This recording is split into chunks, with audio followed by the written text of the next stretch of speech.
এই যুবক, এই বসো।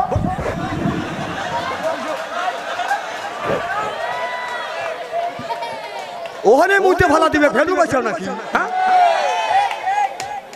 কয় সময় রাম করে এখানে আসি, আর একটুখানি সময় তোমার বেতন থেকে গেছে, তোমাকে মিস কল দিছে নাকি কেউ? তাহলে থাকবে না ওই দুইটা যুবক জানি উঠে না যায়। মতো আসলে ওখানে মতো আইসে সময় বলে না, উঠে সময় বলে না, উনি যাওয়া শুরু করছে। মানে উনি যখন যাবেনি, শয়তান, ওদের দোষ নাই, দোষ হলো শয়তান। শয়তান ওই দুজনে ধরছে, খাদু ওঠো, জ্যাঠা ওঠো। যখন ওরা দুজন চলে যাবে, ওই দুজনে থুইয়া ওকে দুজনে স্টেজ থেকে বাইর করে শয়তান যাই পাশে, আর দুজনে যা ধরবে। তোমার ওই দুই খালা তুলেই গেছে, ও জ্যাঠা তুমিও যাও। তাহলে আমরা কিন্তু মুসলমান, বাবা ছিল মুসলমান, দাদা ছিল মুসলমান, মুসলমানের ঘরে জন্ম নিয়েছি, আমরা হয়েছি মুসলমান। এখন হয়েছি, কেউ বলে যে গরুর গোশত খাইতে পারলি মুসলমান, এখন হয়েছে পোক্ত মুসলমান, গরুর খুর সহ খায়। কথা কন, ছোটবেলা দেখছি গরুর খুরও খায় না বড় ভাই, এখন গরুর গুড় কোরবানির ঈদ আসলে খালি ফাটাস ফাটাস আওয়াজ। আমি কইলাম বাবা এত শব্দ কিসের? হুজুর খুর বাইরে ফেরাচ্ছে। কম কি করবে? কই গুনি খাবে? কম খা, খুর খাওয়া জানি, কিন্তু রাসূলের সুন্নাত তরিকায় আতর লাগে না, আজ পর্যন্ত আমরা শিখিনি। রাসূলের সুন্নাত তরিকায় আতর লাগাইয়া যদি মরতে পারেন, এই খাতিরেও আল্লাহ নাজাত দিতে পারে। সুবহানাল্লাহ, একটু জোরে কর। তাহলে আতর লাগানো আমরা তো জানি না, কিন্তু আমরা মুসলমান বলে দাবি করি। ওই মোরা মেলা লাগছে না?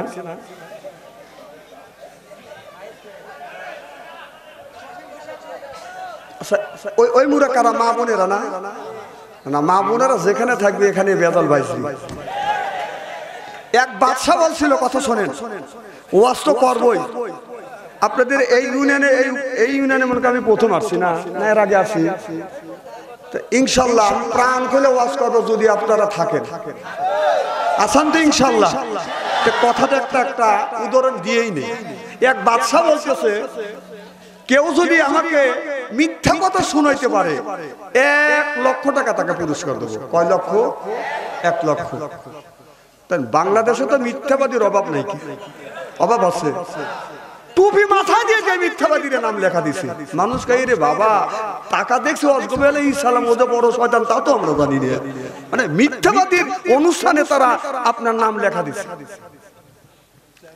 একটা লোক এক এক ধরনের মিথ্যা কথা বললো, কাজ হলো না। একজন ব্যক্তি বলতেছে, স্যার আমি রাস্তা দিয়ে আসতে দেখলাম একটা ব্যাঙ বড় একটা হাতিকে 12 আনা গিলে খাওয়া বলেছে। পাবলিক কয় বাবা এইরকম মিথ্যা কথা তো হইতে পারে না, ব্যাঙ ছোট একটা প্রাণী আর হাতি অত বড় একটা জিনিস, তা খায়া ফেলাইছি। বাদশা বলতেছে খালি খাইতেও পারে, কারণ এটা আল্লাহর সৃষ্টি জীব।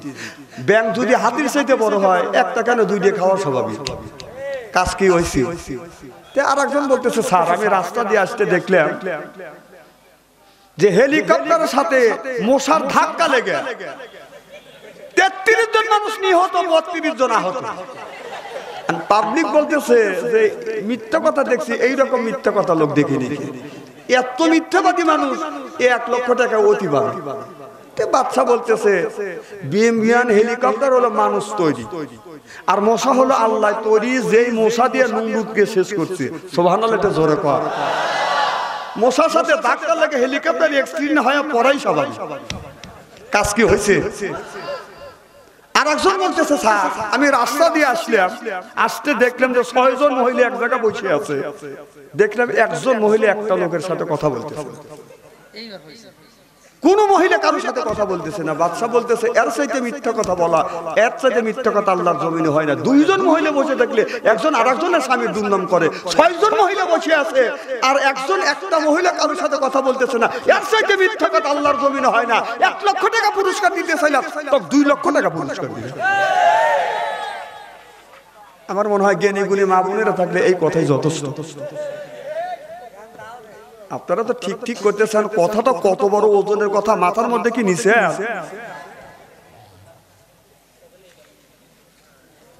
তো আল্লাহর নবী ভালোবেসেছেন সর্বপ্রথম কাকে? খুশবুকে, আতরকে। জামাই গেছে শ্বশুর বাড়ি, শাশুড়ি জামাই দেখে বলতেছে আব্বা, বাজান, বাপ। জামাই উত্তর নিছে জি আম্মা। জি আম্মা। মাক ডাকে এ মা, আব্বাক ডাকে ও আব্বা। শ্বশুর বাড়ি যা ডাক দেয় আব্বা জান, আসলে কি জান? হাদিস দেখেন কথা কয় না। হজ করে আসছেন তো ইনশাল্লাহ? হ্যাঁ, দুইজনই হাজির আলহামদুলিল্লাহ। মারহাবা একটু জোরে কর। আজকে আমার ডান পাশে 2 হাজি, বাম পাশে 2 জন, একজন আলেম আর শত শত আলেম সামনে আছে। আল্লাহ ইসকের মাহফিল কবুল করে নেবে, আমিন কর। মাক ডাকে মা, এরকম লোক আছে না নাই? মা বাবার পায়ে হাত থেকে চুমা খাইলে কিসমত খুলে যায়, সুবহানাল্লাহ একটু জোরে কর। কিন্তু ছেলেরা মা বাবার পায়ে হাত থেকে চুমা খায় না, মা বাবার পায়ে হাত থেকে চুমা খায় না। যেই জায়গায় নেকি আছে সেই জায়গায় নেকি তালাশ করে না, আর যেই জায়গায় নেকি নাই সেই জায়গায় নেকি তালাশ করে। নেকি আছে কোথায়, নেকি খোঁজে কোথায়? খালি শ্বশুর শাশুড়ি পাও ধরে খালি কাম চায়। আমি বললাম তুমি যদি তোমার মা বাবার খেদমত না করো, মা বাবার পায়ে হাত থেকে চুমো যদি না খাও, শ্বশুর শাশুড়ির পায়ে, শ্বশুরের শাশুড়ির পায়ে কোটি কোটি বার হাত থেকে চুমো খেলে একটা নেকও করতে পারে না। না এখন তো ঠিক করবে, কিন্তু কাজটা করে বসে আছে। আমি তোমার চিনি না, কুষ্টের যুবকের আমি খুব ভালো করেছি। শাশুড়ি দেখে বলতেছে আব্বা বাজান, জি আম্মা, জি আম্মা। বলতেছে বাবা দেশে পাট কামলা পাওয়া যাচ্ছে না, তোমার শ্বশুরের অসুখ। পাট বোঝেন না আপনারা? পুকুরে পাট পচে যাচ্ছে, যদি তুলে দিতে বেটা আব্বার কাজ করতে। জামাই আব্বা ডাক শুনে লম্ফ দিয়ে, কাঁসা দিয়ে, লম্ফ দিয়ে নামে ডুব পেরে পেরে খালি পচা পাট ডুব পেরে পেরে তুলতেছে। শাশুড়ি মনে মনে কয় এক পামেই কাজ হয়ে গেছে। বাংলাদেশের যুবকদের খালি পাম দিবেন, খালি আব্বা কয় ডাক দিবে শাশুড়ি, পাগল হয়। ও চিন্তা করে আমার মা আমার আব্বা এত সুন্দর করে তো ডাক দেয় নাকি। জানোয়ার দেখছি, এইরকম জানোয়ার দেখি নাকি। এখন পা তুললে গা দিয়ে গন্ধ বের হয় না? কথা কয় না, গন্ধ বের হয় না? শাশুড়ি পচা গন্ধে হাজি সাহেব বুঝতেছে। এখন শাশুড়ি চিন্তা করতেছে যে জামাই মানুষ যদি হাম বাজারে যায় তাহলে তোর গা দিয়ে গন্ধ বের হবে নি, অতএব এক শিশি আতর দেই, নাকে কানে নিলি গন্ধ দূর হয়ে যাবে। ও করছে কি, শাশুড়ি যে আতরের শিশি দিছে, ও আতরের শিশির মুখ খুলে হাতের তালিয়ায় ডাইলে যেখানে লাগান যায় সেখানে লাগাচ্ছে, আর যেখানে লাগান যায় না সেখানেও লাগাচ্ছে। কথা বুঝতেছেন না? যেমন আপনারা দেখাইলে শাশুড়ি কয়টা জামাই না তামাই, আতর লাগাইবে কোথায়, লাগাই কোথায়। আরো অর্ধেক আতর ছিল হাতের তালে ডাইলিয়া। শাশুড়ি আহম্মক হয়ে গেছে। জীবনে বহুত মানুষ দেখছে, এরকম মানুষ তো দেখিনি। এনে আতর খেকে জামাই, জামাই আতর টাতর খায়া বলতেছে মা আমি আসি। শাশুড়ি খালি গার কাট করছে, মানে আতর খাইছে। শাশুড়ি আর কি বলবে, আহম্মক হয়ে গেছে। পরের দিন পুত্র আইছে মামাই বাড়ি, পুত্র বোঝেন তো, আচ্ছা বলতেছে মামাই মা ভালো আছেন? কয় আসি বাবা। তো হ্যাঁ জামাই ভাই, যে মামাই মা ভালো আছেন? কয় হ্যাঁ আসি বাবা। তোমার ভাই কি বোকা? বা কি হয়েছে মামাই মা? কয় আর কয় না বাবা। এক শিশি আতর দিলে শিশির মুখ খুলে যেখানে লাগান যায় সেখানেও লাগাচ্ছে, আর যেখানে লাগান যায় না সেখানেও লাগাচ্ছে। তারপরে কি বলছে, তারপরে কি করছে? কয় আরো অর্ধেক আতর ছিল হাতের তালে ডাইলে মুখ দেখাইছে। এখন পুত্র কয় মামাই মা ও ডবল বোকা, আতর খায় মুড়ি দেও সুদেই খেয়েছে নাকি। আমাদের অবস্থা হয়েছে এইরকম, আতর লাগানো জানি না, অথচ মুসলমানের বাচ্চা, মুসলমানের সার্টিফিকেট নিয়ে আমরা বসে আছি। যখন ঠিক কিনা? 2 নম্বর রাসূল ভালোবাসেছেন মাজা থেকে, 3 নম্বর ভালোবেসেছেন আল্লাহর নবী নামাজকে। সুবহানাল্লাহ একটু জোরে বলুন। এই 3টা সাবজেক্টের উপরে আজকে আলোচনা করব ইনশাআল্লাহ। একদিন আল্লাহর নবী মন খারাপ করে বসে আছে। আল্লাহর নবীর মন খারাপ, আল্লাহ সহ্য করতে পারে না। আল্লাহ বলে জিবরাইল তাড়াতাড়ি আমার বন্ধুর কাছে যাও, আমার বন্ধুর মন খারাপ। আমার বন্ধুর কিসের অভাব, টাকার অভাব, পয়সার অভাব, নারীর অভাব, গাড়ির অভাব, এমন কোন জিনিসের অভাব করেছে, সব অভাব আমি আল্লাহ দূর করে দেবো। সুবহানাল্লাহ একটু জোরে বলুন। জিবরাইল আলাইহিস সালাম ওখানে চলে আসলেন। মোহাম্মদ হাই গিবনা গুপ্তা টানা গুপ্তা জিবরাইল, জিবরাইল হাই গিবনা গুপ্তা টানা গুপ্তা রব্বুল জলিল। জিবরাইল আলাইহিস সালাম এসে বলে ইয়া রাসূলুল্লাহ, ইয়া হাবিবাল্লাহ, আপনার মন খারাপ আল্লাহ সহ্য করতে পারছেন। আপনার কিসের অভাব, টাকার অভাব, পয়সার অভাব, নারীর অভাব, গাড়ির অভাব, নবীজি কিসের অভাব, সব অভাব উনি আল্লাহ দূর করে দেবে। আল্লাহ নবী বলে জিবরাইল রে টাকা পয়সা নারীগের অভাব না, কবরের মধ্যে আমার উম্মতের কি হবে সেই চিন্তায় আমি নবী অস্থির। চিল্লাইয়া পড়ো সুবহানাল্লাহ।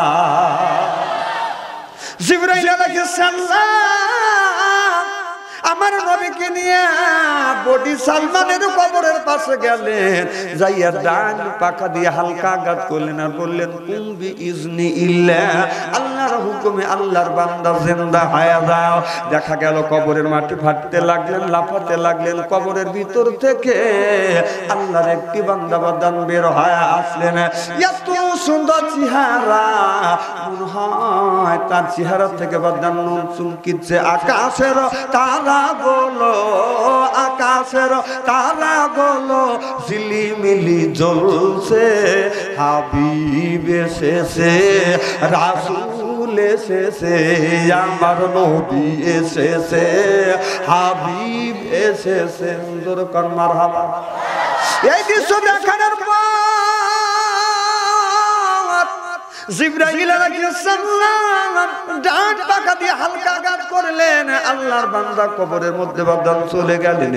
কিছু দূর আঘাত যাওয়ার পর আবার একটা কবর পাইলেন, বাদান কবরের উপরে বাদান হালকা করে আঘাত করলেন আর বললেন কুম বিইজনি ইল্লাহ, আল্লাহর হুকুমে আল্লাহর বান্দা জিন্দা হয়ে যাও।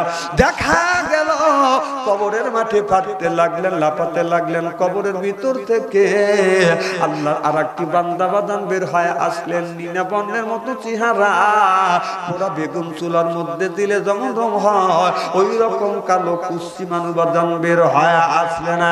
আল্লাহ নবীকে এই দৃশ্য দেখানোর পর ডান পাখা দিয়ে হালকা আঘাত করলেন, আল্লাহর বান্দা কবরের মধ্যে চলে গেলেন। আল্লাহ নবী বলেন জিবরাইল, দুইটা মানুষের কারণ কি আমি বুঝলাম না, আমারে তুমি একটু বুঝাও। জিবরাইল আলাইহিস সালাম বলে ইয়া রাসূলুল্লাহ, ইয়া হাবিবাল্লাহ, প্রথম নম্বরে যে মানুষটাকে দেখানো হলো নবীজি, এই মানুষটা জীবনে কোনোদিন নামাজ ছাড়ে নাই, রোজা ছাড়ে নাই, হজ ছাড়ে নাই, যাকাত ছাড়ে নাই, আল্লাহর বিধি বিধান মেনে চলেছে, ধর্ম নিরপেক্ষ মতভেদকে ঘৃণা করেছে, বিধায় আমার আল্লাহ তার কবরটা বাদান ফুলের বাগান বানাইছে। জিবরাইল আলাইহিস সালাম বলেন নবী গো, দুই নম্বরে যে মানুষটাকে দেখানো হলো এই মানুষটা কোনোদিন নামাজ পড়ে নাই, রোজা রাখে নাই, হজ করে নাই, যাকাত দেয় নাই, আল্লাহর বিধি বিধান মানে নাই, আল্লাহ নবীর দলটাকে তারা অস্বীকার করছে, ভিন্ন দলকে তারা বাদান গ্রহণ করেছে। আল্লাহ বলেন ইসলাম, ইসলাম ছাড়া অন্য কোন তন্ত্র জাতীয়তাবাদ ধর্ম নিরপেক্ষ মতভেদকে ও যদি কায়েম করে ওর নামাজ রোজা হজ আর যাকাত আল্লাহর দরবারে কবুল হবে না, হতে পারে না, হওয়া সম্ভব না।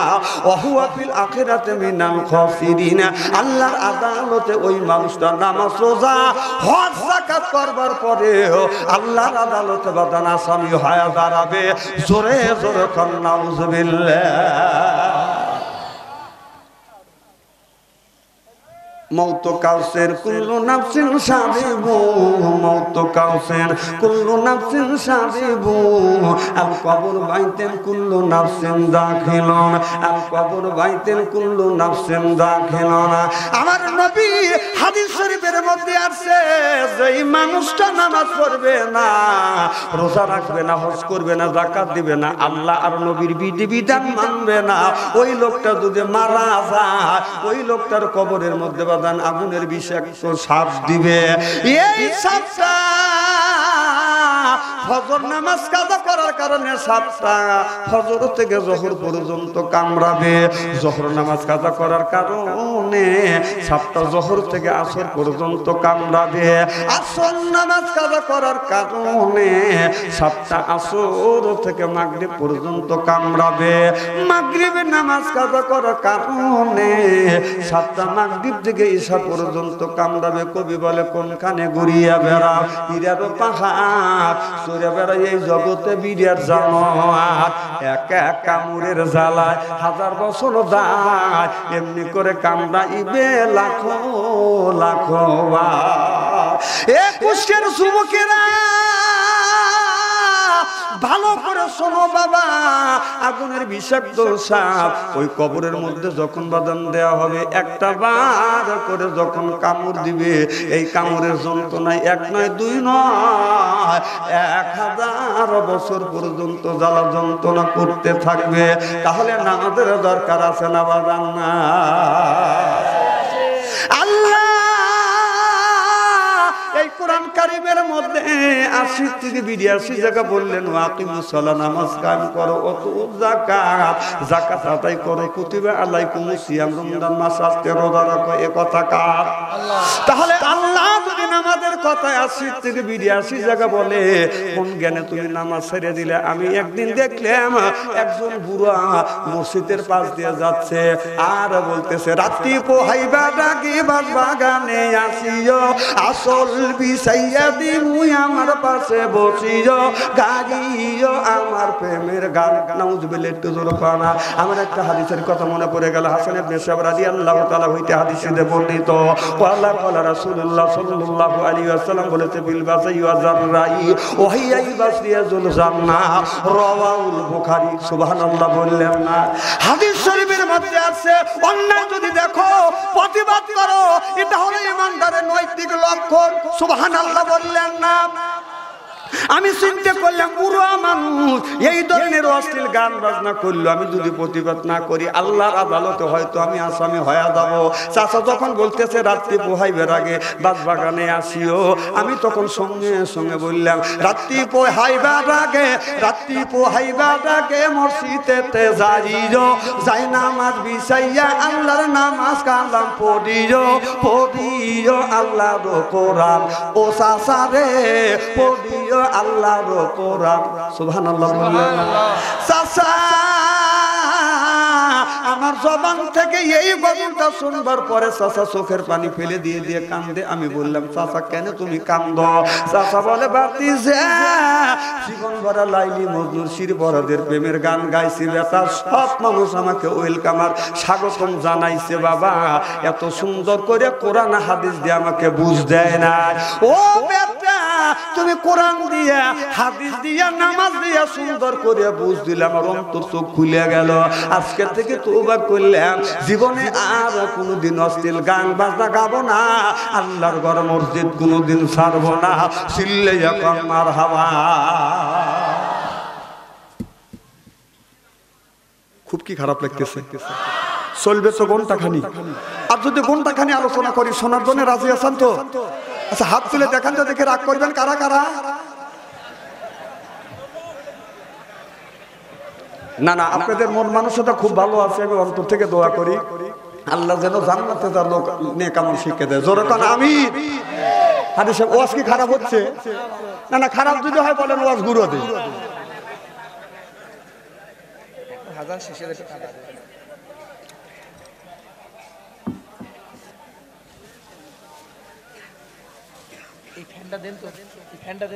ফ্যান দিলে খুব স্লো করে দেওয়া লাগবে, অত জোরে দেওয়া লাগবে আর না দেন না দেন।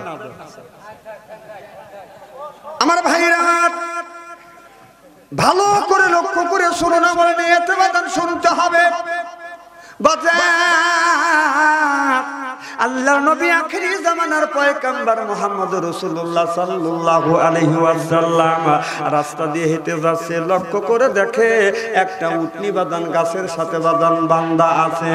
এবার উটনি আল্লাহর নবীকে দেখে আল্লাহর কাছে দরখাস্ত করলো, আল্লাহ জবান খুলে দাও, তোমার হাবিবের সাথে আমি দুইটা কথা বলতে চাই। আল্লাহর কুদর বোঝা যায় না, উটনির জবান খুলে যায়। জোরে কোন সুবহানাল্লাহ। এই উটনি ডাক দেয়, ইয়া রাসূলুল্লাহ, ইয়া হাবিবাল্লাহ, আমার নবীর ডাইনে তাকায় মানুষ পায় না, বামে তাকায় মানুষ পায় না, সামনে তাকায় মানুষ পায় না, পিছনে তাকায় নবী আমার মানুষ পায় না। আমার নবী বলে, কে আমাকে নবী গো নবী বলে ডাকে? এবার উটনি ডেকে বলে, ইয়া রাসূলুল্লাহ, ইয়া হাবিবাল্লাহ, আল্লাহ ইয়া হাবিবাল্লাহ, আপনি আমার চেহারার দিকে তাকিয়ে দেখেন গো নবীজি। ও নবীজি, আপনি আমার শরীরের দিকে চায়া দেখেন, আমার নবী নবী ছায়া দেখে উটনির জায়গায় জায়গা থেকে বাদান চামড়া ফেটে গেছে, পশম উঠে গেছে, গোশত বের হয়ে গেছে, চামড়া গুলি ফোঁটা ফোঁটা করে জমিনের মধ্যে পড়তেছে। এই দৃশ্য দেখিয়ে আমার দয়াল নবীর মায়ের নবীর মা লেগে গেল। আমার নবী চোখের পানি দূরে রাখতে পারলেন না। আমার নবী এবার উটনির ওই ক্ষত জায়গায় এরকম করে হাত বুলায়, আর ক্ষত জায়গায় হাত বুলানো শেষ, আগের মতো শরীর কমপ্লিট হচ্ছে। আমার নবী বলে, রে উটনি, এই অবস্থা তোমারে কে করল? উটনি ডেকে বলি, ইয়া রাসূলুল্লাহ, ইয়া হাবিবাল্লাহ, নবী দিগো, আমার এই গৃহকর্তা মালিক আমারে প্রত্যেকদিন বাদ ফজর নামাজ পড়ার আমাকে ধরে ধরে এইরকম করে পিটায়, তাতে আমার গা ফেটে যায়, রক্ত বের হয়, গোশতগুলি বের হয়ে গেছে গো নবীজি। আমি আপনার আদালতে মামলা দায়ের করলাম, নবী গো আপনি আমার ন্যায্য বিচার করে দেন। পৃথিবীর কোনো মানুষ আমার বিচার করবে না, একমাত্র আপনি ছাড়া আমার বিচার কেউ করবে না।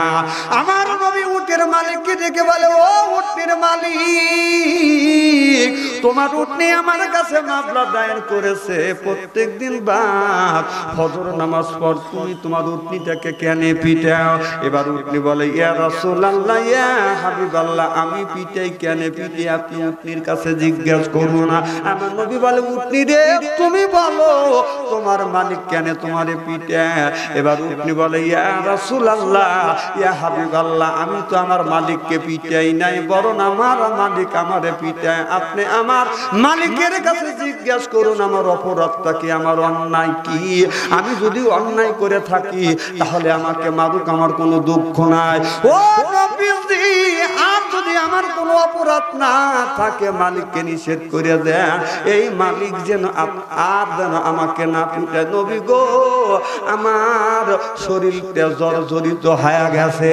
আল্লাহ নবী বলেন, ও উটনির মালিক তুমি বলো তোমার উটনি কেন তুমি কেন তোমার উটনিটাকে পিটাও?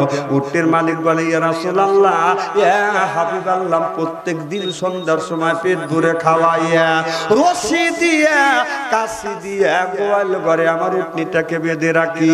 সকালবেলা গোয়াল ঘরে যায় দেখি আমার উটনি নাই। আমার উটনি রশি কেটে কাশি কেটে মাঠের মধ্যে পালিয়ে থাকে, বাগিয়ে থাকে।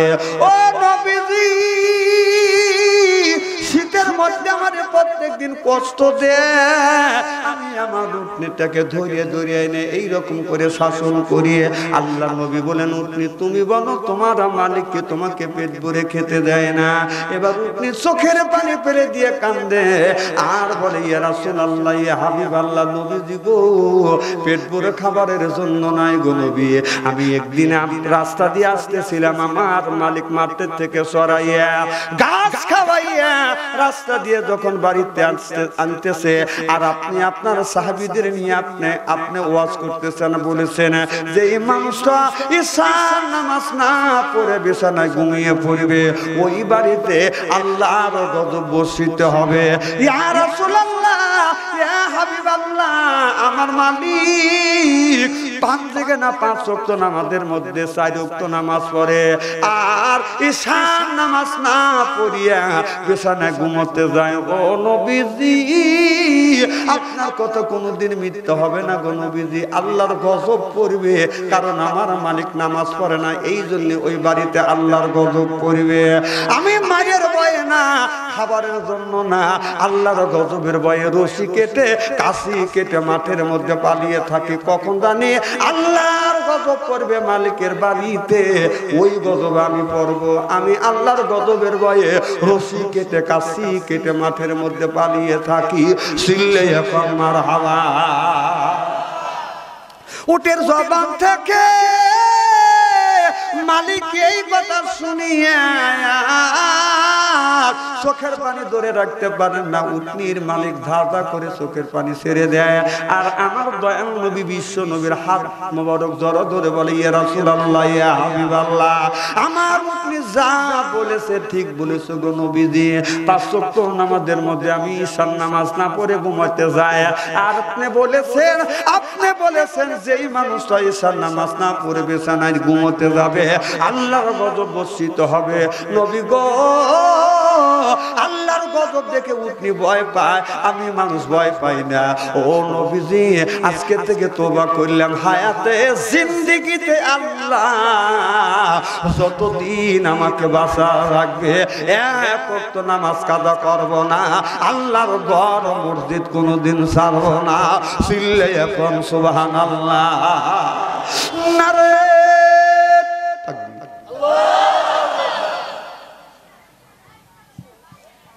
খুব অসুবিধা হচ্ছে নাকি? চলবে তো? আচ্ছা, এই বাসার থেকে কথা বলে কি চলবে তো? নারে তাকবীর। আচ্ছা, আমার ভাইরা, আমার কিয়ামতের ময়দানে দেখবে অনেক হাজী হজ করে আল্লাহর দোজখে যাবে, অনেক মানুষ নামাজ পড়ে রোজা রাখে আল্লাহর দোজখে যাবে। হাদিসে বড় বড় চোখ করে তাকাতে স্যার, আমি কি আপনার টার্গেট করে কইছি নাকি? না না, আমি কোরআন হাদিসের বাইরে কোনো কথা বলতেছি নাকি? আমি হাদিসের বড় বড় চোখ দিয়ে ভয় ভাগেছি যে হুজুর আমার, না না, আমি আপনার ধরি নেই তো। তবে কিছু কিছু হাজি আছে হজ করে আইছে এত দুষ্টমি করে, হাতাল কেটে যায় সোজা হাতাল বাঁকা করে। কথা কয় আছে না নাই?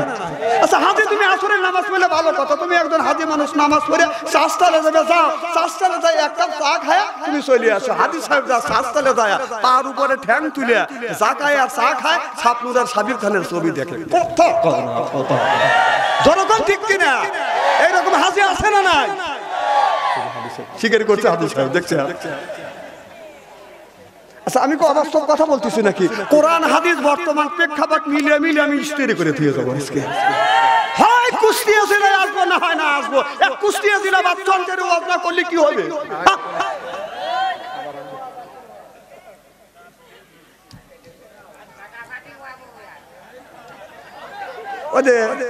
কাউসারি একটা ওয়াজ করছিল, এই যে জেলহাজ, তার সাথে আবার আমি আবার কিছু লাগাইছি। মারহাবা, একটু জোরে কর।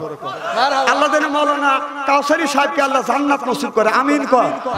কয় জেলহাজ মাছের এইটা রে নতুন হাজি সাইজে সাইজে ঘুরছে দেশেতে, কত লোক আসিবে দেখিতে, জমজমার ওই পানি দিবে কাছের গেলাসে, ওদের খেজুর দিবে ওই মানুষকে খাইতে। আল্লাহ বলে, ওরে হাজি তুই যাবি আগে দোজখে, নবীর কাম করিলে না হাজি আসিয়া তোমার দেশেতে। কথা কয় না রে? নতুন হাজি সাইজে সাইজে ঘুরছে দেশেতে, ও হাজি আসরের নামাজও পড়ে চলে যায় চা খায়, হাজি ছবিও দেখে, ওদের সাকিব খানের ছবি দেখে, শাপনুরের ওই ছবি দেখে, কুতকুতায় তাকায়ে মাঠে যায় হাতাল কাঠে পিছনে কাঁচা দিয়ে। আল্লাহ বলে, ওরে হাজি তুই যাবি আগে দোজখে, নবীর কাম করো নাই হাজি আসে তোমার দেশেতে। কথা কয় স্টেরি করে থুয়ে যাবো আজকে হাজি গারে। এনে বেশি হাজি নাই থেকে ওয়াজ করে দুধ পাচ্ছি। হাজিপাড়া গ্রামের নামে হাজিপাড়া। না না না, আমি কি লোকমান হাজির কথা বলতেছি নাকি?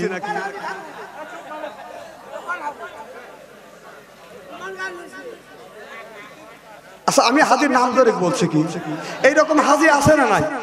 জনগণ আছে না নাই? সে এত হাজার টাকা দিয়ে আসলি, এক জায়গায় দেখলে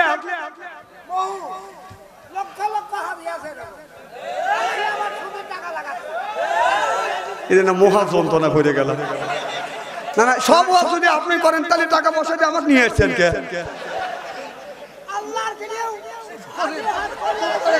আচ্ছা, এনাকে দইমুড়ে নিয়ে যান, সমস্যা আছে।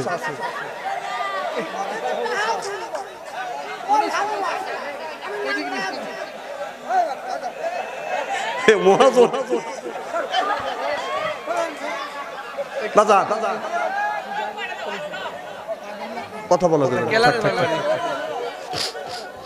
কথা বলবেন না, আসো যাও যাও যাও ভাই কি আপনারা এটা যাও আর কথা বলবেন না, আর কথা বলবেন না।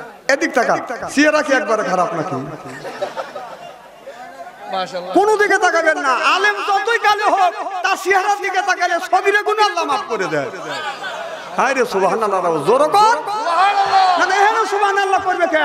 এই দেখেন আমাদের বর্তমান দেখেন কি অবস্থা হয়েছে। পীর সাহেবের আগে অনেক লোক পীর সাহেবের মুরিদ আছে না, আর কে মুরিদ আছেন তা আমি জানি না। পীর সাহেবের আগে ভালো ভালো আলেম ভালো ভালো কথা বলে, ভালো ভালো ওয়াজ করে, একটুকু চোখের পানি আছে না, খালি এইরকম করে চাওয়া থাকে। পীর সাহেবের রাস্তা দিয়ে নিয়ে এসেছে, তার মুরিদরা পীর সাহেবের দেখে বলতেছে ও আলাদা কাহা ও গুরু কিমনি কুটুর কুটুর করে।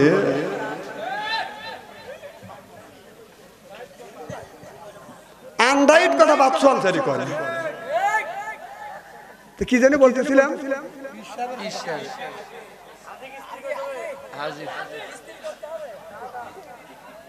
হায় রে এই কথা বললে কি ওর এক হাজি আপনার সভাপতি বানাইছে কিন্তু আলহাজ লেখা নেই। কথা বুঝতেছেন না? তখন উনি আসে পোস্টারে দেখছে যে আলহাজ লেখা নেই, খালি নাম লেখছে, ওনার মেজাজ খারাপ হয়ে গেছে। এই পোস্টারে লেখলো কে? কেন কি হয়েছে? আমি লিখছি। আলহাজ কেন দেওয়া নাই? তোর জালসাই আমি থাকবো না, জালসা হইতেই দেবো না। আলহাজ লেখে নাই। আমি স্টেজে এসে ওয়াজ করলাম যে আপনারা ভুল করছেন, 6 লক্ষ টাকা দেবে একটা শালা ওয়াজ করেছে, ওর নাম দেও নাই কি আলহাজ? ও আলহাজ হাজি নাম বলতেছে। আরে আবু বকর সিদ্দিক হজ করছে, তার নামের আগে হাজি নাই। আমার নবী হজ করছে, তার নামের আগে হাজি নাই। আলী হজ করছে, তার নামের আগে হাজি নাই। আর তোর নামের আগে আলহাজ দেওয়া হয় নাই, আর তুই জালসা বন্ধ করে দিবি। ও আবু জাহেলের গোষ্ঠীর লোক, কথা কর না কেন? ও হাজিরে হাজিরে কলঙ্ক। ও মানুষকে দেখানোর জন্য হজ করছে যে মানুষ আমাকে হাজি বলুক। রাগ করতেছে।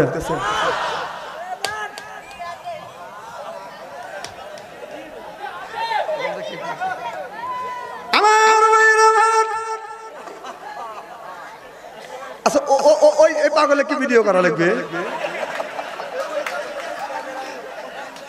না না, ওই পাগলের ভিডিও যে করতেছে তাহলে বোঝা গেল এর চাইতে সে আরো পাগল। আর তাই যদি না হয় পাগলের ভিডিও কোনো ভালো মানুষ করতে পারে নাকি?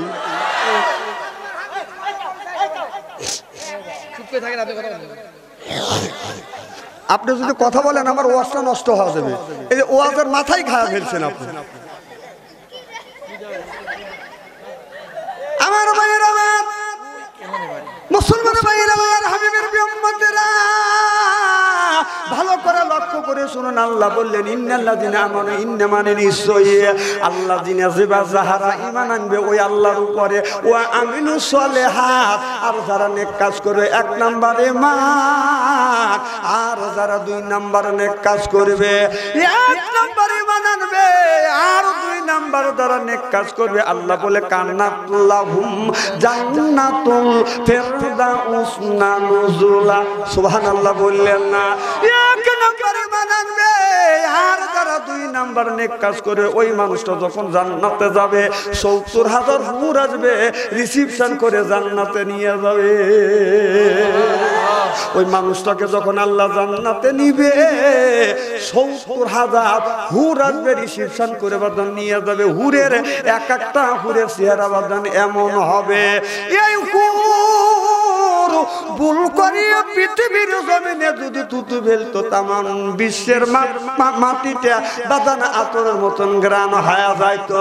আর যদি ভুল করিয়া পৃথিবীর পানিতে যদি থুতু ফেলতো তামাম পৃথিবীর পানিতে দুধের মতো সাদা হয়ে যাইতো। আর কোন ব্যক্তি যদি হুরের দিকে যদি তাকাইতো, 1 নজরে তাকাইতো, একবার চাইলে 70,000 বছর চোখের পলক ফেলবে না। সুবহানাল্লাহ। আর আমাদের দেশের কিছু মেয়ে আছে ঠোঁটে লাগাই লটকে পিস, যুবকের দেশ শীষ পায়ে পরে হাই হিল করতেছে, কিলকিল পেট খালি পিঠ খালি, এরপরে যুবকের দেয় হাতে তালি। আমি হিসাব করে দেখলাম ওই মেয়েটাই অরিজিনাল শয়তানের শালি। পড়লে বাদান ওই মানুষটা বাদান জান্নাতের চাবি পাবে না। আসসালাতুল মিফতাহুল জান্নাহ, যারা নামাজ পড়বে তারা জান্নাতের চাবি পাবে, যারা নামাজ পড়বে না তারা কোনোদিন বাদান জান্নাতের চাবি পাবে না। জান্নাতের চাবি যদি না পায় ওই মানুষটা কোনোদিন আল্লাহর জান্নাতে যেতে পারবে না, যাওয়া সম্ভব না। সরকার ঠিক কিনে আমার ভাইরা আমার, আজকে আমাদের দেশের কিছু মানুষ আছে নামাজ নাই, রোজা নাই, হজ নাই, যাকাত নাই, কয় নামাজ পড়বো কার জন্য? নামাজ কেন পড়বো? নামাজ পড়ে কি লাভ হয়? নামাজ পড়ে কি পাওয়া যায়? কথা বুঝতেছেন না। ওরা বলে মানুষকে ভজন করা হলো বড় ইবাদত, এই জন্যই কয় খাসার ভিতর আছেন পাখি ঢুকলো কি বাঁধবে, হায় হায় খাসার ভিতর আছেন পাখি ঢুকলো কি বাঁধবে। এই মুর্শিদকে খাওয়াইলে সানা পাখি কি খাবে? মুর্শিদ খাইলে মা কংসানা পাখির তো খাওয়া হইল না, মুর্শিদকে খাওয়াইলে সানা পাখি কি খাবে? পাখি বুকা। তুই নামাজ পড়, নামাজ নেই, রোজা নাই, ভান্ডারে গজলে পাগল হওয়া থাকে, এইরকম বাতপার আছে না? না, এই যে আপনাদের লালন শাহ, কুষ্টে লালন শাহ, ওখানে গেলে খালি আমি একদিন বেড়াতে গেছি, হাফ মাইল দূরের থেকে গাজার বাসনা পাওয়া যাচ্ছে। যা দেখছি মশালা এরকম বসে আছে, আমি বলি ভাই তুমি না গাঞ্জা খাইছ? আমার চেহারার দিকে তাকাতে হুজুর মানুষ, এই জন্যই তো তোদের সাথে পড়ে না। কম না, না পড়বে না তো, গাঞ্জা খাওয়া, গাঞ্জা খাই, গাঞ্জা খাওয়া কি ঠিক? আমি জায়েজ হালাল জায়েজের কথা বলিনি, আমার কথা হুজুর গাঞ্জা খাওয়ার কথা কোরআনের মধ্যে আছে। আমি চিন্তা করলাম আল্লাহ রে কোন কোরআন পড়ছে ওরা, কোন জায়গা? কে হুজুর পড়েন নাই? তাতে মৌলবী হয়েছে গাইনালি যাওয়ার গা, খারাপ যাওয়ার খা, গাঁজা খা। এখানে তো আল্লাহ গাঁজা খাওয়ার কথা বলছে, ওইটুক পড়ছে আটটুক পড়ে নাই। গাইন অফিস গু, খারা আলিম দেওয়ার খা, শয়তান গুও খা। তাহলে তুই গু খার, গাঁজা খাওয়ার কথা পাইছিস, আমি গু খাওয়ার কথা পাইছি। তুই যে গাঁজা যদি খাইতে পারিস, গু তোর খাওয়া লাগবে। কথা তো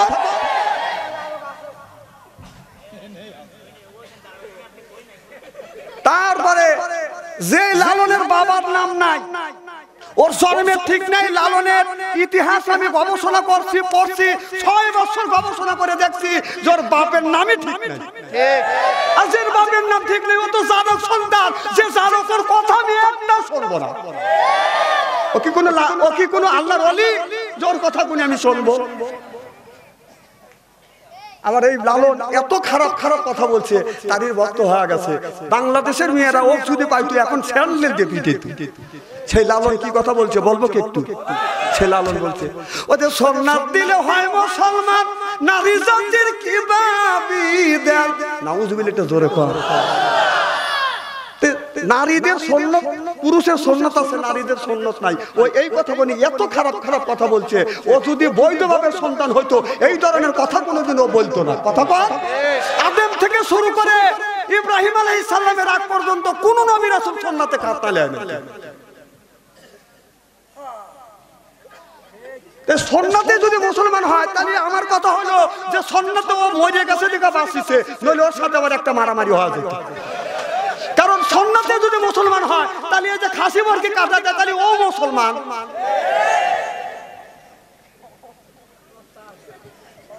আচ্ছা, কথা কি আমি অবাস্তব বলতেছি নাকি? না না, কথা তোমার এখানে কওয়া যাবে না, বাড়ির বোর কাছে যায় কয়। খালি সুন্নাতে কি মুসলমান হয়?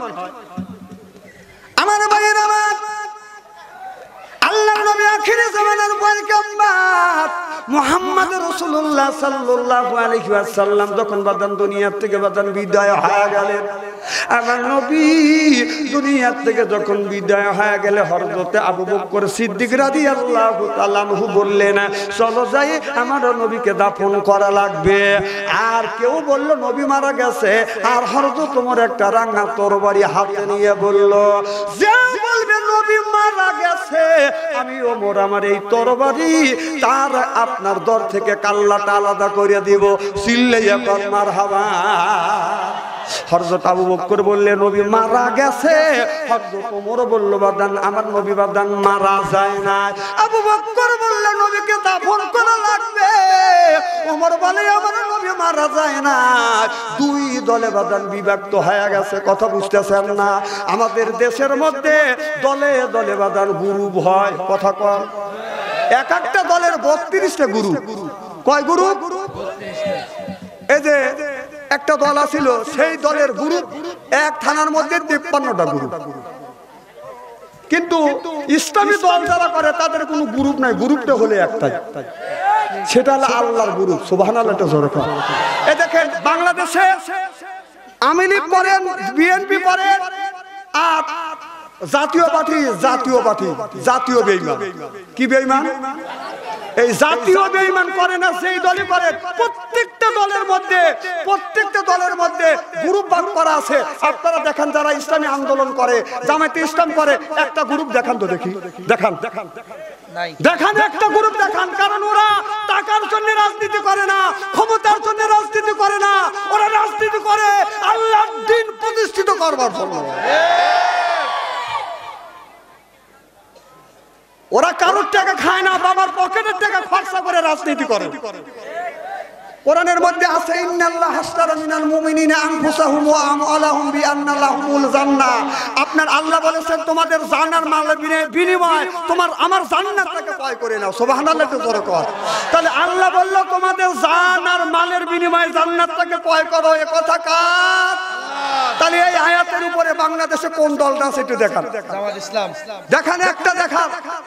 দেখেন যদি আওয়ামী লীগ করে, শেখ বলে পাস করে নিয়েছে 7 মাইলের রাস্তা করে দেবো। 7 মাইলের রাস্তা করার কথা কয় না। 7 মাইলের রাস্তাও খায়, ইটও খায়, খোয়াও খায়, প্রত্যেক বাড়ির ল্যাট্রিন খায়, গুও খায়।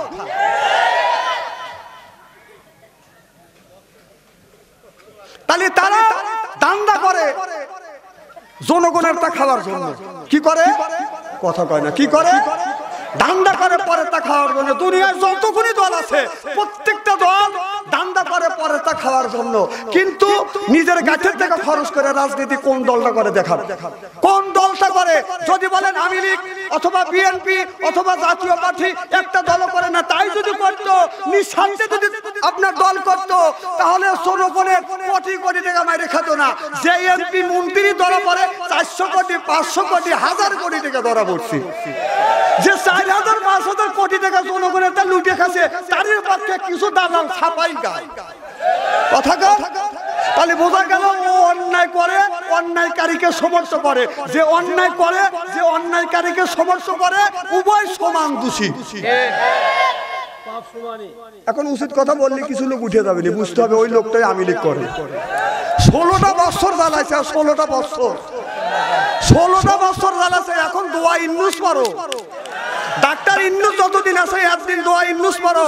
তাবাতে যদি নির্বাচিত সরকার আছে, যদি ইট দিয়ে ডেল দিয়ে থাকো, পাথরের ডেল খাওয়া লাগবে। তৈরি হয়ে থাকো, লাফায়ও না অত। মাকুল তোমারও থুয়ে বানাইছে। কথা কর। এই আলেমরা কি অন্যায় করেছিল? আল্লাহ রাসূল বলেছে আল উলামা ওয়ারাসাতুল আম্বিয়া। এই আলেমেরা হলো আমার উত্তরাধিকারী, আমার ওয়ারিস, আমার রূহানি সন্তান। সুবহানাল্লাহ। জোরে কর। সেই আলেমকে অন্যায়ভাবে জেলের মধ্যে ঢুকাইছো, ফাঁসি দিয়ে মারছো। এই যে আমাদের আপনাদের কুষ্টিয়া আমির হামজা 33 বছর বয়স, তখন ছিল 28-29 বছর বয়স। ওই চ্যাংরা কত বড় অন্যায় করছে, তাকে অন্যায় ভাবে জেলের মধ্যে ভরে রাখলে। আর এই ওয়াজ যদি করি বেটা সালা রাখা, ওই ওয়াজ শুনবে গেছি। অন্যায় করবি জেলের মধ্যে দিবি, এই কথা বলে তোর আবার কলজা লাগে নাকি? উচিত কথা খারাপ লাগতেছে নাকি? না, আমি কোন ফাউল কথা বলছি নাকি? এক দেশের বুলি আর এক দেশের গালি। ও কাজ করবে আর কথা শুনবে, তোমার গার মধ্যে জ্বালাবেলা করে। কথা হিসেব করে কয়ে পাও কাটে হাতে ঝুলে দেবো। আয় আজ করে দোয়া ইন্নুস পড়ো। এখন ডাক্তার ইন্নু যদি 2 বছর থাকে 2 বছর বড়, 3 বছর যদি থাকো 3 বছর থাকো, 3 বছর বড়, ভালো মন্দ খাও, যা খাওয়ার ইচ্ছা হয় আর যেখানে যাওয়ার ইচ্ছা হয় সেখানে যাও।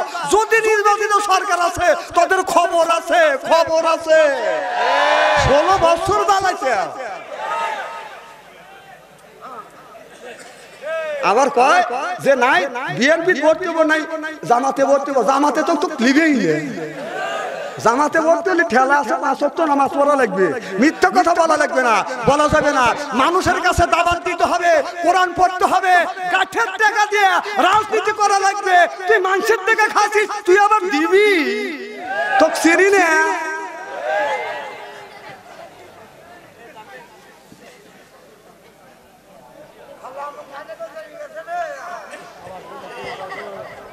আহা, যাকে এত ভালোবাসলে জীবন দিলে অন্যায় কাজ করার কথা বলতেছে, তোমরা একটাবারও শুনলে না। আল্লাহ তোমাদের তো জ্ঞান দিয়েছে, জ্ঞান দেওয়ার মালিককে আল্লাহ। জ্ঞানের কথা আল্লাহ কোরআনের মধ্যে বলছে, সুবহানাল্লাহ। আল্লামাহুল বায়ান। বায়ান শব্দের অর্থ হলো জ্ঞান, বায়ান শব্দের অর্থ হলো বিবেচনা, বায়ান শব্দের অর্থ হলো চেতনা, বায়ান শব্দের অর্থ হলো মেগা, বায়ান শব্দের অর্থ হলো বাদান বাসা। আল্লামাহুল বায়ান।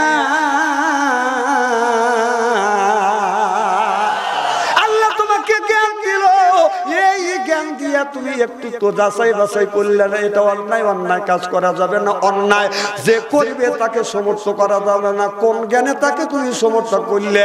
যাকে সমর্থ করলে তোমার মা তোমারে থুয়া দিল্লি পালাইছে, ও দেশটা দেউলিয়া বানাইছে সাবেক প্রধানমন্ত্রী, ওদের সোনার দেশটা শোষণ করলো, লুইটা পুইটা খাইয়া রে প্রধানমন্ত্রী। কোথায় রইলেন কামরুল ইসলাম, কোথায় 41 সাল পর্যন্ত ক্ষমতায় থাকিবে, নমরুদের মতো দেশটা শাসন করিলে, ওই ছাত্রদের ওই রক্ত নিয়ে কত খুশি হইলে রে প্রধানমন্ত্রী। মাঝে মাঝে তেজাজ যায়, আমি আসতেছি, আসো। না না, তুমি তো এই দেশের মেয়ে, তোমার আসার অধিকার আছে। কথা কম, খালি তোমার আসার অধিকার আছে না, বেহেশতে যাওয়ারও তোমার অধিকার আছে। কিছুদিন আগে, কয়েক বছর আগে, 1 জানুয়ারি আপনার ডিক্লে দিয়েছে বাংলার, আপনার পৃথিবীর মধ্যে 10 জন মহিলা জান্নাতে যাবে, তার মধ্যে জান্নাতে যাওয়ার উপযুক্ত।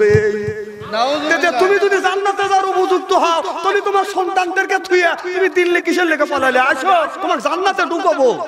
তুমি আসো, আবার তেজাস লাগে, আসো, আসো। তোমাকে নিষেধ করতেছে কেনা? আমরা তোমাকে আসতে বলতেছি তাড়াতাড়ি, তুমি বলতে চাও কাল, আমি বলতেছি এখন না। তুই এখন আসবি, এখন ঢুকাবো। আসিয়া দে, আবার কয় 2-4 বছর যাবে, দেও 2-4 বছর। এইগুলি কি পাবলিকের মনে নাই যে তুমি কি করতেছ?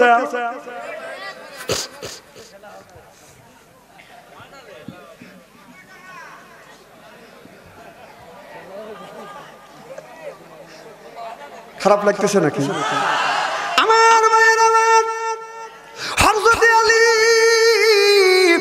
এবার হযরত ওমর বলল নবী মরে না।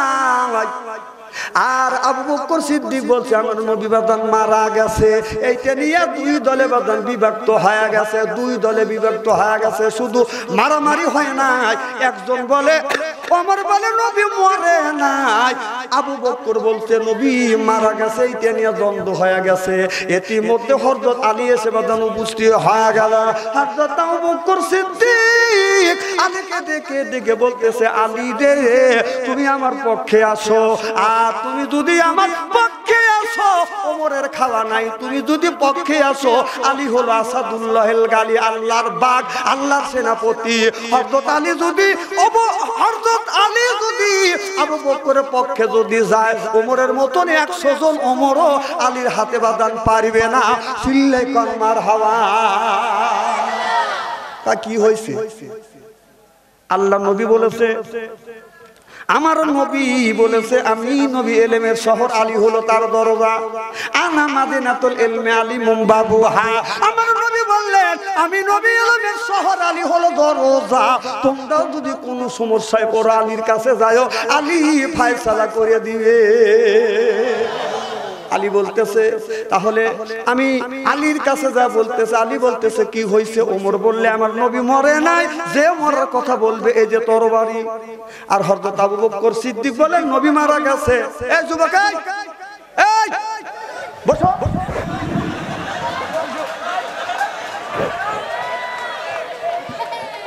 ওখানে মুইতে ভালা দিবে ভেলু পাইছো নাকি? হ্যাঁ, ওই সময় রাম করে এখানে আসি আর একটুখানি সময় তোমার বেতন থেকে গেছে, তোমাকে মিস কল দিছে নাকি কেউ? তাহলে থাকবেন ওই দুইটা যুবক জানি উঠে না যায়, মতো আসলে ওখানে মতো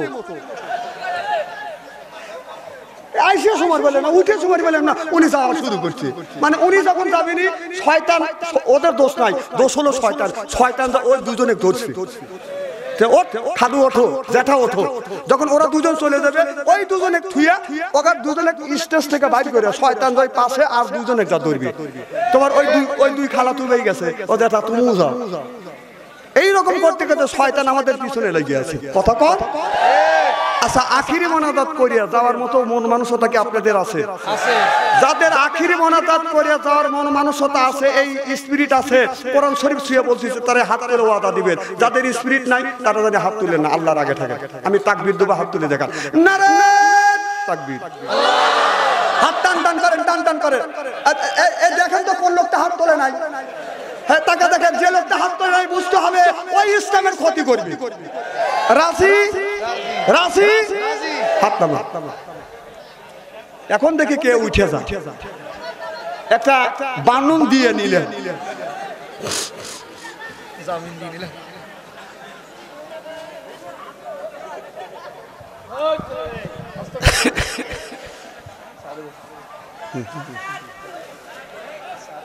কি যেন বলতেছিলাম? মারহাবা, একটু জোরে কর, আরো জোরে। এবার আলীকে ডেকে বলে, আলী রে, আবু বকর বলে নবী মরে নাই, নবী মারা গেছে। হযরত ওমর বললে আমার নবী মরে নাই, দুই দলে বাদান দল হয়ে গেছে, দুই দলে বিভক্ত হয়ে গেছে। হযরত আলীকে বলল, আলী তুমি ন্যায় বিচার করো। আলী বললেন তদন্ত না করে আমি ন্যায় বিচার করতে পারবো না। কি করা লাগবে? তদন্ত না করে ন্যায় বিচার করা যাবে না। আমাদের দেশে তদন্ত না করিয়া অজগবি অনেক মানুষে ফাঁসি দিছে। কথা কর না কে? আর হযরত আলী বললেন সুক্কু তদন্ত করব, তদন্ত করিয়া যদি নবী জীবিত থাকে আর নবী মারা গেছে না জীবিত আছে দেখি, আমি সূক্ষ্ম তদন্ত করব। এই তদন্ত কে করবে? হযরতে আলী ডেকে ডেকে বলতেছে মা আয়েশার ঘরে আমি যাব, দেখি মা আয়েশা যার উপরে তদন্তর বার দিবে সেই ব্যক্তি তদন্ত করবে আমার নবী মারা গেছে না নবী জীবিত আছে। হযরত আলী যাইয়া মা আয়েশার ঘরে নক করছে, মা আয়েশা রাদিয়াল্লাহু তাআলা আনহা বাদান দরজা খুলে দিছে। চোখে যখন চোখ পড়ছে আলী তখন সালাম দিছে, আসসালামু আলাইকুম আম্মা জান, আমার সালাম নেন। মা আম্মা জান বাদান আপনার সালাম নিলেন। এবার হযরত আলী বললেন, ও মা আম্মা জান আপনি তো ঘরের ভিতরে, আপনি তো বাইরেরও খবর জানেন না। বাইরে হাজার হাজার সাহাবীরা দুই দলে বিভক্ত হয়ে গেছে। কেউ বলে নবী মারা গেছে, কেউ বলে নবী এখনো মরে নাই, মারে দুই দলে বিভক্ত হয়ে গেছে। আপনি যদি অনুমতি দেন তদন্ত করব। আর তদন্ত কে করবে তাদের তুমি নাম প্রকাশ করে দেন। মা আয়েশা রাদিয়াল্লাহু তাআলা আনহা 6 লক্ষ হাদিসের হাফেজ, চিল্লা কল মারহাবা। 6 লক্ষ হাদিসের হাফেজা, সুবহানাল্লাহ, একটা জোরে কর। একজন মহিলা মানুষ 6 লক্ষ হাদিসের হাফেজা। আর আমাদের ঘরে একটা করে মা বোনেরা আছে, এরা কয় লক্ষ হাদিসের হাফেজা? এরা খালি স্টার জালসার হাফেজা, খালি স্টার জালসা।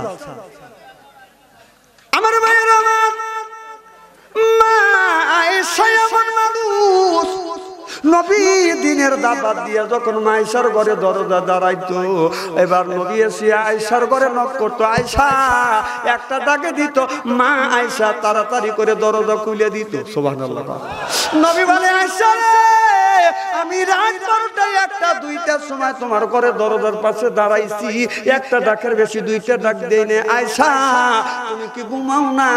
মা আয়েশা রাদিয়াল্লাহু তাআলা আনহা বলে, ইয়া রাসূলুল্লাহ, ইয়া হাবিবাল্লাহ, ও নবীজি আপনি দিনের দাওয়াতে বাইরে যাবেন আর আমি আপনার বিবি আয়েশা আরামে ঘুমাবো? না না, আরামে ঘুমাই না, সারা রাত দাঁড়াইয়া দাঁড়াইয়া নফল নামাজ পড়ি আর আমি আপনার জন্য অপেক্ষা করি।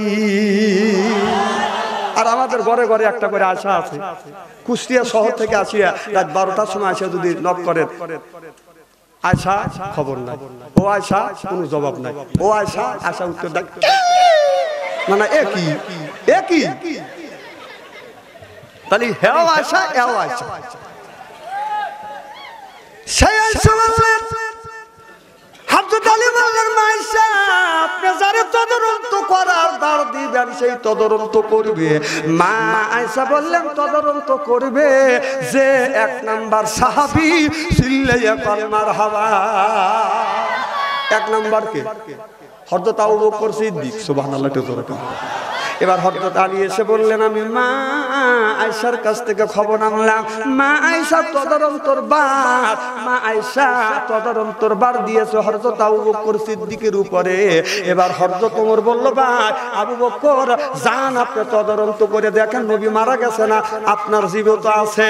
তাহলে মা এবার হযরত আবু বকর সিদ্দিক একটা দল একটা পক্ষ, ওমর বাদান একটা পক্ষ হয়ে গেছে। এখন আমাদের দলে যদি 2 জন বাদান 2 দলে 2টা পক্ষ যদি হয়ে যায়, এক পক্ষের লোককে যদি আপনার বার দেওয়া যায়, আপনি তদন্ত করেন, তদন্ত করিয়ে নিজের পক্ষে এসে রায় দিবে। কথা কত যাবেনই দিবে না, কত কত আমরা চিনি। তুই গেলি কারণ তুই এক দল আমি এক দল, তুই এক গ্রুপ করিস আমি এক গ্রুপ করি, আমি যে দল করি তোকে যদি তদন্ত দেই আমার গুরুত্ব না দিয়ে তোর দলের প্রতি তুই গুরুত্ব দিবি। আর তাই যদি তুমি না দিতে তাহলে এতগুলি মানুষকে মারছাও। খালি মানুষ মারো নাই, কয়েক বছর আগে 2006 সালে মানুষ মারিয়া লাশের উপরে তুমি ড্যানে 2006 সাল অক্টোবরের 28 তারিখ 2006 সাল। জোর কয় সাল? 2006 সাল। কয় সাল? 28 তারিখে অক্টোবরে লোকটি বৈঠা দিয়া মানুষ মারে, লোকটি বৈঠা দিয়া মানুষ মারিয়া জয় বাংলার স্লোগান করে। 28 তারিখে অক্টোবরে যারা কথা বললো না বুঝতে হবে, ওরা হলো আবু জাহেলের গোষ্ঠী, ওরা হলো ফেরাউনের গোষ্ঠী, ওরা তসলিমের গোষ্ঠী। জনগণ ঠিক কিনা? 28 তারিখে অক্টোবরে কথা সত্য না মিথ্যা? যদি সত্য হয়, সত্য কথা যদি সায়না দেন, কোরআন শরীফ ছুঁয়ে বলতেছি আল্লাহর আদালতে মামলা দায়ের করতো, সেদিন কিন্তু আসামি হইতে হবে। 28 তারিখে অক্টোবরে লোকটি বৈঠা দিয়া মানুষ মারে, লোকটি বৈঠা দিয়া মানুষ মারিয়া জয় বাংলার স্লোগান করে। কতক্ষণ? লোকটি বৈঠা দিয়া মানুষ মারিয়া লাশের উপর থাকে দাঁড়াইয়া, বাদ্যযন্ত্র হাতে নিয়ে সুন্দর সুন্দর ডান্স করে। 28 তারিখে অক্টোবরে আবু জেহেল মানুষ মেরেছিল পায়েতে রশি লাগাইয়ে, আবু জেহেল মানুষ মেরেছিল পায়েতে রশি লাগাইয়ে। জালিম বাদশা মানুষ মার জয় বাংলার স্লোগান দিয়ে, জালিম বাদশা মানুষ মারে লোকি বইটা হাতে নিয়ে। 28 তারিখে অক্টোবরে ওই দলটি করে যারা সরল সোজা মানুষরা, ওই দলটি করে যারা সরল সোজা মানুষ, ওরা লোকি বইটা দিয়া মানুষ মারে। ন্যায় অন্যায় ওরা বোঝে না, অত আবেগ ভালো না। তোরকম ঠিক কিনে? লাদাস না বলি হাজারপুর কোরআনি ওয়াল গাউফি। আল্লাহর আবু জেহেল ওই সময় বলেছিল আল্লাহর কোরআন চলতে দেওয়া যাবে না, আল্লাহর কোরআন পড়তে দেওয়া যাবে না, আল্লাহর কোরআন যেই জায়গা বলবে ওই জায়গা বাধা দাও, ওই জায়গা হট্টগোল তোমরা তৈরি করো। যারা এই জমিনে আল্লাহর কোরআন আপনার তেলাওয়াত করতে, আল্লাহর কোরআন বলতে যারা বাধা দিছে তারা আর কেউ নাই, ওই আবু জেহেলের গোষ্ঠী। মক্কায় যাওয়া লাগবে না, বাংলার জমিন থেকে ছায়া ছায়া দেখেন আবু জেহেলের গোষ্ঠী যারা, তারা কোরআনের মাহফিলে বাধা দেয়। নবী বলেছে মানুষ যদি মারা যায় ওই মানুষটার সাথে তোমরা সুন্দর ব্যবহার করো। আপনার যখন গোসল করাইবে আস্তে আস্তে করে গায়ে হাত লাগাবে, কারণ সে যেন কষ্ট না পায়। আর এই জমিনে, বাংলার জমিনে দু চোখ দিয়ে দেখছি লোকগি বটে দিয়ে মানুষ মারিয়া লাশের উপর বাদান ড্যামেজ করছে। ওটা মানুষ না, ওরা হলো কুত্তা। উলাইকা কাল আনআমি বাল হুম আদল উলাইকা হুমুল গাফিলুন। ওরা হলো চারি পায়ে পশু, ওরা হলো জানোয়ার, ওরা হলো কুত্তা, ওরা হলো শুয়োর। কত লোক উত্তর দিতে আর কত লোক এবে করে দিচ্ছে, মানে ও অন্যায়কারী সমর্থন করে। আমি কোরআনের বাইরে কথা বলছি নাকি? এ কথা কার? 1450 বছর আগে আল্লাহ কোরআনের মধ্যে বলছে। আল্লাহ যদি বলে থাকে সে আল্লাহ দোষ দাও না, আর আমার দোষ দাও, আমার নরম পা।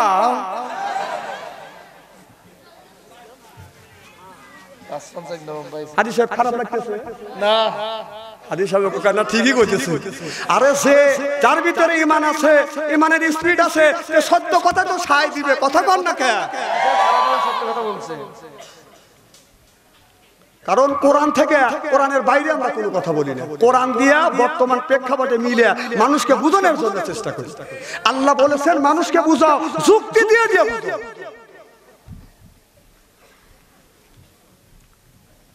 আপনারা আছেন তো ইনশাআল্লাহ?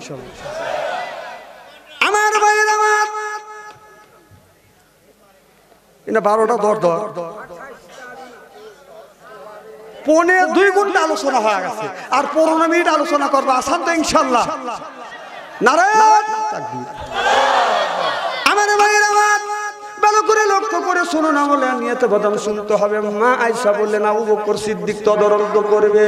এবার আবু বকর সিদ্দিক যখন বদান ঘরের মধ্যে ঢুকলেন, মা আয়েশা বদান দরজা খুলে দিলেন। আবু বকর সিদ্দিক ঘরের মধ্যে ঢোকার সাথে সাথে মা আয়েশা সঙ্গে সঙ্গে বদান দরজা খুলে দিলেন। আয়েশা হযরত আবু বকর সিদ্দিকের হাত ধরে ধরে বলতেছে, আব্বা আমি আপনার মিয়া, আর আমি আপনার মিয়া, আপনি হলো আমার আব্বা। ও বাবা, আপনি তদন্ত করতে আসছেন, আমি কয়েকটা প্রশ্ন করব, আপনি আমার প্রশ্নের উত্তর দেন। ও বাবা, আমি আপনার ছোট মিয়া, 6 বছর বয়সের সময় আপনি আমাকে বিয়ে দিয়েছেন আমার নবীর সাথে। আমি 9 বছরে আমি নবী আমার নবীর ঘরে গেছি, আর 18 বছরে আমার নবী দুনিয়ার থেকে বিদায় হয়ে গেছে। আমার জীবনে নবীর সাথে ঘর সংসার করছি মাত্র আমি 9 বছর। যেরকম কয় বছর? বাবা গো, আপনি কার সাথে আপনি আমাকে বিয়ে দিয়েছেন? এবার আমার নবীর এই বাবুরা, আচ্ছা তোমরা এরকম করো কেন? না না ঠিক আছে, এই যে বাচ্চারা সামনে এসে ডিস্টার্ব করতেছে না, ওর মাও আছে ওর বাপও আছে। ওর মা আর বাপ আরামে ঘুম পাড়তেছে, আর ওরা পাঠাতেছে যা বাচ্চা ছেড়ে আইসে ওই মাহফিলে যা ডিস্টার্ব কর। আর ওর বাপ যদি আসতো, ওর বাপ এসে ও কাছে রাখতো। ওর দেখেন খুঁজে দেখেন, ওর বাপটা দেখ আরামে বাপ ঘুম পাড়তেছে, যান যান খুঁজে দেখেন। আর তাই যদি না হয়তো, ওর বাবা যদি আসতো, ওর বাবা ওকে কাছে রাখতো। কথা কম থাকে না?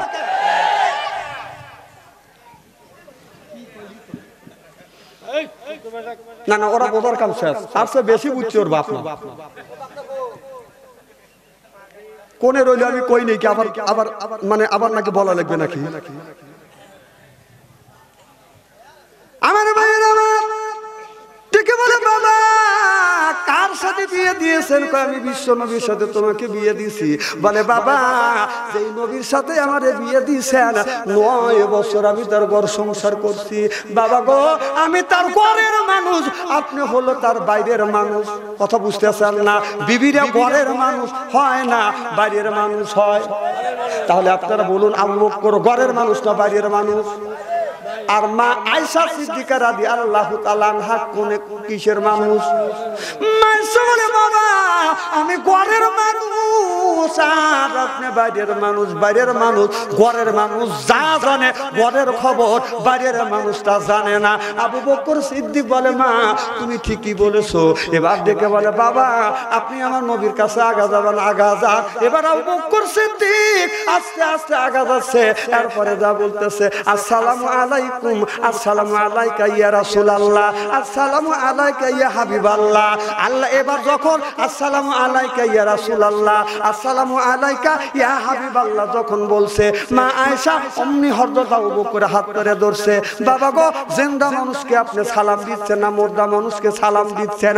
মা আয়েশা এই কথা যখন বললেন, এই কথা যখন বললেন, মুর্দা মানুষকে আমরা যখন আমাদের যখন সালাম দেওয়া হয় আসসালামু আলাইকুম, কথা বুঝতেছেন না?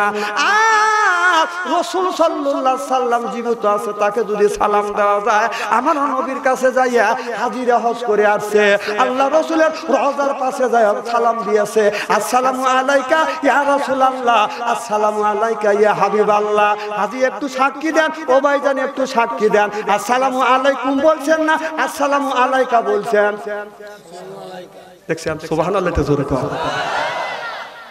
বাবা আপনি আমার নবীর কাছে যাইয়া আসসালামু আলাইকা বলতেছেন, মরা মানুষকে সালাম দিচ্ছেন না জিন্দা মানুষকে সালাম দিচ্ছেন?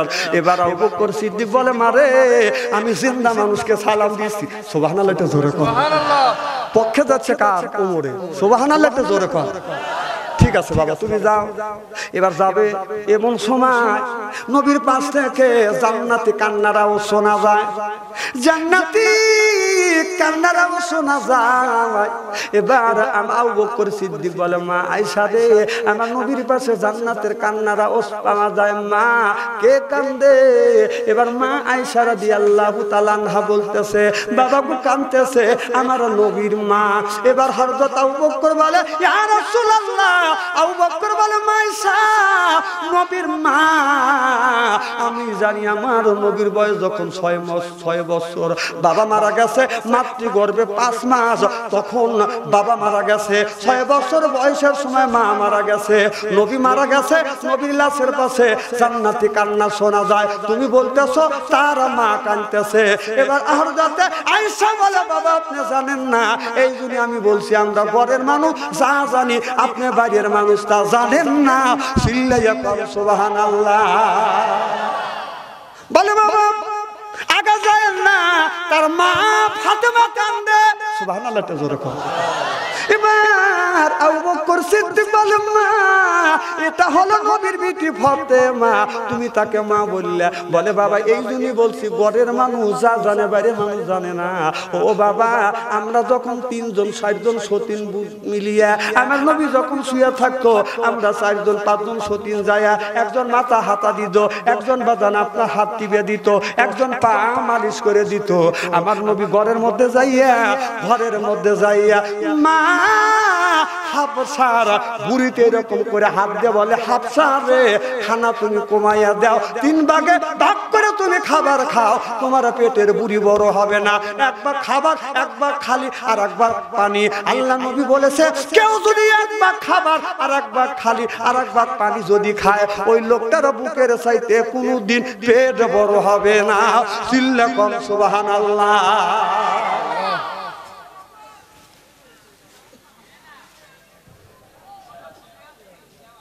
আমার ভাইয়ের আমার সাদা ঘাস আও দেয়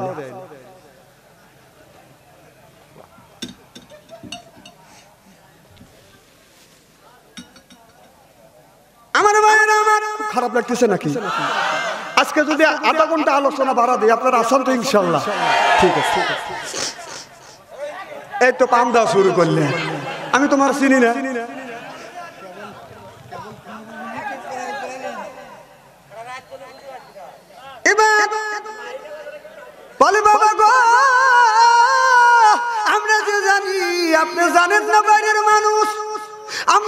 যখন 3 জন বিবি 4 জন বিবি আমার নবী যখন খেদমত করতাম, মা ফাতেমা যদি ঘরের মধ্যে প্রবেশ করত, আমার নবী সঙ্গে সঙ্গে মা ফাতেমাকে দেখে দাঁড়িয়ে যাইতেন, উঠিয়ে নবী সালাম দিতেন, বাদু দাস্তে জপ্তি খুদাগের বিস্তাম, বাদু দাস্তে জপ্তি খুদাগের বিস্তাম, মালুম কারদাম কি বা ফালাক রাশিদাম, সিল্লে এখন মারহাবা। ও বাবা, এবার হযরত আবু বকর সিদ্দিক বললেন, আমার নবী কেমন করে মা বলল? বলে, বাবা এই জন্যই বলেছি, আমি হলাম ঘরের মানুষ, আমরা যা জানি বাইরের মানুষ আপনি জানেন না। আমার নবী একদিন আমি আমার নবীর গায়ে তেল মালিশ করতেছিলাম, আমি লক্ষ্য করে দেখলাম আমার নবীর গায়ের ভিতরে আপনার কালো বসন্তর গোটা দেখা যাচ্ছে। আমি জিজ্ঞেস করেছি, মায়েশা বলছে, ইয়া রাসূলুল্লাহ, ইয়া হাবিবাল্লাহ, আপনার শরীরে কালো গোটা, ও নবীজি আপনার গায়ে কি বসন্তর দাগ পড়েছিল? আমার নবী এই কথা শুনিয়া ধা করে চোখের পানি ফেলে দেয় আর কান্দে আর বলে, আয়েশা না যাইতে, তাইফের মানুষের আপনাকে পাথর মারতো না। আমার নবী কান্দে, চোখের পানি ফেলে দিয়ে কান্দে। হযরতে ফাতেমা আমার নবীকে হাত ধরে ঘরের মধ্যে ঢুকাইয়া দরজা দিয়া, মা ফাতেমা আপনার বাইরে এসে বাদান 2টা পাতিলে, একটা পাতিলে পানি বাদান গরম করলেন, একটা পাতিলে তেল বাদান জয়তুনের তেল বাদান গরম করলেন। গরম করিয়ে মা ফাতেমা আমার নবীর শরীরে এরকম করে বাদান গরম পানি দিয়া ক্ষত জায়গা রক্ত মোবারক পরিষ্কার করতেছে।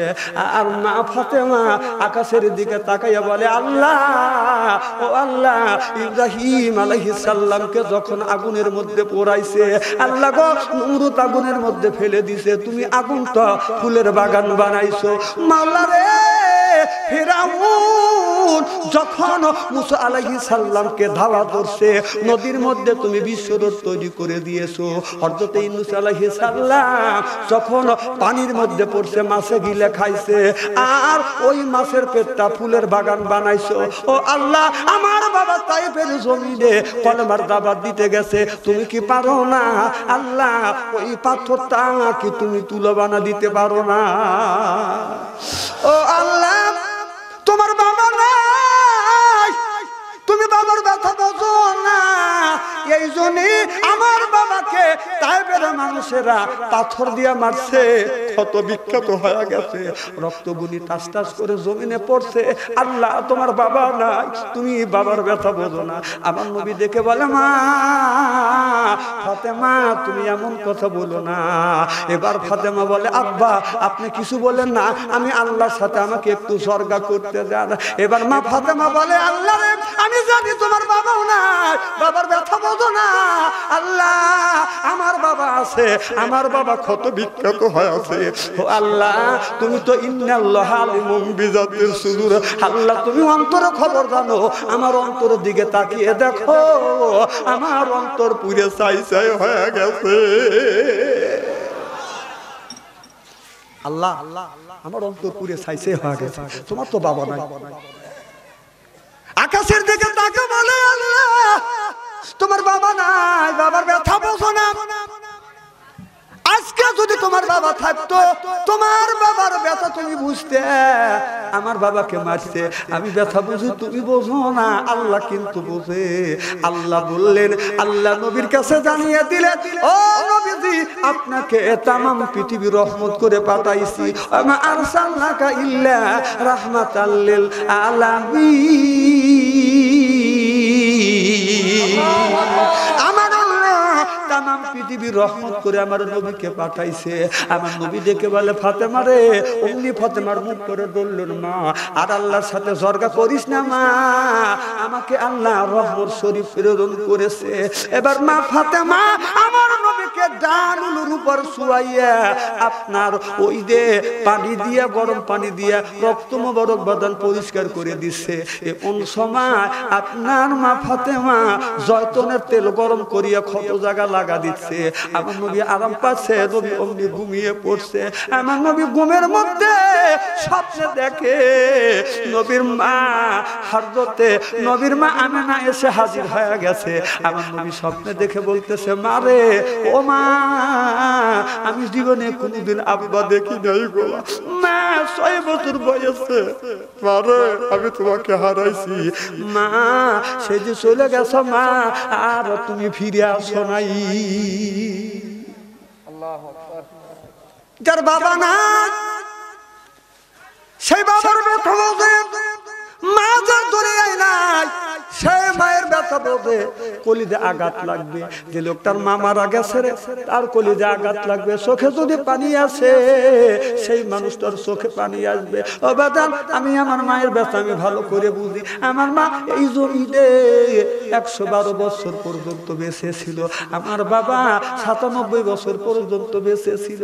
আমি দেখছি, আমি যখন বাড়ির থেকে মাহফিলে যখন বের হইতাম, আমার বৃদ্ধ মার কাছে যাইতাম, পাশে বসতাম, পায়ের উপরে হাত রাখতাম, চুমো দিতাম। আমার মা আমার কপালে চুমো দিত আর বলতো, বেটা আমি তোমার মা অন্তর থেকে দোয়া করে দিলাম, বাবা যা মাহফিলে যা, আমারও দোয়া তোমার সাথে থাকবে। কেউ যদি বড় আলেম হতে চান, বড় বক্তা যদি হতে চান, মা বাবার খেদমত করা লাগবে। আল্লাহ বলেছে মা বাবার খেদমত করা লাগবে।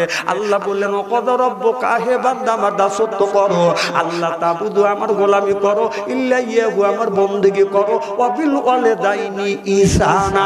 আল্লাহ বলে, বান্দারে আমার দাসত্ব আমার গোলামি করবার পরে তোমরা তোমার নিজ নিজ পিতা মাতার খেদমত করো। সরকার সুবহানাল্লাহ। আমি দেখছি রাত 2-3 বাড়িতে গেছি, যাইয়া কোন শীতের মধ্যে বাড়িতে যখন গেছি, কোন মানুষের সাড়া নাই, আওয়াজ নাই, খালি রাত ঝা ঝা ঝা ঝা করতেছে। রাত 2-3টায় গেছি, বিবির ঘরে দরজা হাত দিছি, দরজা শক্ত, ছেলের ঘরে দরজা হাত দিছি, দরজা শক্ত, বাইদের ঘরে দরজার পাশ দিয়া হাঁটেছি হেঁটেছি, কিন্তু বাইদের খবর নাই। মা দুঃখিনী, বৃদ্ধ মার ঘরে দরজা হাত দিছি, দরজা খুলে গেছে, যায়া দেখি মা দুঃখিনী এখন পর্যন্ত ঘুমায় নাই। আমি যা সালাম দিছি, মা তুমি কি ঘুমাও না? মা বলে, বেটা আমি ঘুমাই নাই। আমি বলছি, মা রে বাড়ির সব মানুষ ঘুমাইছে, তুমি কেন ঘুমাও না? মা বলে, বেটা রে বাড়ির সব মানুষ ঘুমাইতে পারে, আমি না ঘুমাইতে পারি। ও বেটা, যতক্ষণ পর্যন্ত তুমি বাড়িতে না আসো বেটা, আমি তোমার মা, আমার চোখে আর ঘুম আসে না। আল্লাহর কসম করে বলতেছি, এখন মারা আর কেউ আমার জন্য অপেক্ষা করে না। মা কি নিয়ামত, বাবা কি নিয়ামত, সেই মাকে কষ্ট দাও, সেই বাবারে তুমি কষ্ট দাও।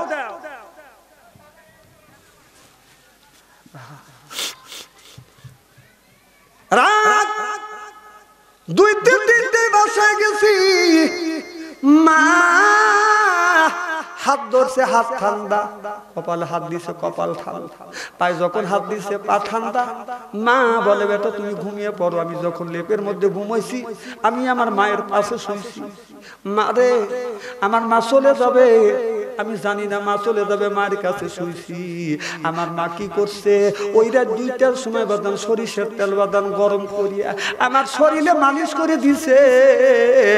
এখন আমার মনে পড়ে, এখন না, এখন যত রাত্রে বাদ যাই না কেন, যত শীত যত ঠান্ডা লাগুক না কেন, আর কেউ মায়ের মতো করে বাদাম গরম তেল সহ্য করিয়া গরম করিয়া আমার শরীরে মালিশ করে না। আমার ভাইয়ের আমার, মারে কষ্ট দিও না, বাবারে কষ্ট তুমি দিও না। মা ফাতেমা এরকম করিয়া মায়ের মতো করে যখন বাদান আপনার তলিতে বাদান মালিশ করে করে দিচ্ছে, আমার নবী স্বপ্নে দেখিয়া মার হাত ধরে ধরে বলে, মা সেই যে 6 বছর বয়সের সময় চলে গেছো, আজকে আসছো মা, আমি তোমাকে এখান থেকে যাইতে দিব না। এই বলে হাত ধরে ধরছে। মা আমেনার হাত ধরে না, আমার নবী স্বপ্নের মধ্যে, আমার নবী স্বপ্নের মধ্যে ফাতেমার হাত ধরেছে। মা ফাতেমা চোখের পানি ফেলে ফেলে কাঁদতেছে। এমন সময় নবীর কপালে যখন একটা চুমা দিছে, আমার মা ফাতেমার চোখের পানি নবীর শরীর মোবারক যখন পড়ছে, আমার নবীর ঘুম ভেঙে গেছে। নবী ঘুম থেকে জেগে দেখে ফাতেমার হাত ধরে আছে। মা ফাতেমা বলে, বাবা আমি জানি এমন হয় তুমি স্বপ্নে দেখতেছো। হ্যাঁ গো মা, আমি স্বপ্নে দেখছি, স্বপ্নের মধ্যে আমার মা আমেনা এসে হাজির হয়ে গেছে। মারে আমি আমার মার হাত ধরছি, এখন ঘুম থেকে জেগে দেখি আমি তোমার হাত ধরছি। মা আজকের থেকে তুমি আমার মিয়া না, আজকের থেকে তুমি হলে আমার মা। সরকম সুবহানাল্লাহ। ও নবীজি, আপনি বাড়ির মানুষ, ঘরের খবর জানেন না। এই জন্য ওই দিন থেকে আমার নবী বলেছে, ফাতেমা আমার বিটি না, ফাতেমা আমার মা। এবার মা এসে বলে, ফাতেমা রে, বাহিরের মানুষ আসছে, অন্য মানুষ আসছে, তুমি তোমার বাবার কাছ থেকে তুমি সরে যাও। মা ফাতেমা যখন অন্য রুমে গেলেন, হযরত আবু বকর সিদ্দিক আমার নবী শুয়ে আছে, যায় দেখে হযরত হুসাইন বাদান পায়ের পাশে, হাসান রাদিয়াল্লাহু তাআলা আনহু বাদান মাথার কাছে যখন রয়েছে, আবু বকর সিদ্দিক যা সালাম দেয়, আসসালামু আলাইকা ইয়া রাসূলুল্লাহ, আসসালামু আলাইকা ইয়া হাবিবাল্লাহ। আপনার মুখের কাছে কান লাগা দেখে আমার নবী এখন পর্যন্ত ইয়া উম্মতি উম্মতি বলে কাঁদতেছে। আবু বকর সিদ্দিক যায় বললে, আমি যেটা ধারণা করছি এটা ভুল, হযরত ওমর যেটা বলছে এইটাই সঠিক। জোরকম সুবহানাল্লাহ। আমার নবী একদিন বলেছিলেন, আবু বকর শোনো, আমি নবী, আমাকে যখন কবরের মধ্যে শোয়াইবে, আমার রওজা মুবারকের মধ্যে যখন আমাকে রাখবে, কিন্তু হাসান হোসাইন যতদিন নানা নানা বলে ডাকবে, এতদিন যেন হাসান হোসাইন যেন আমার রওজা মুবারকের কাছে যায় না।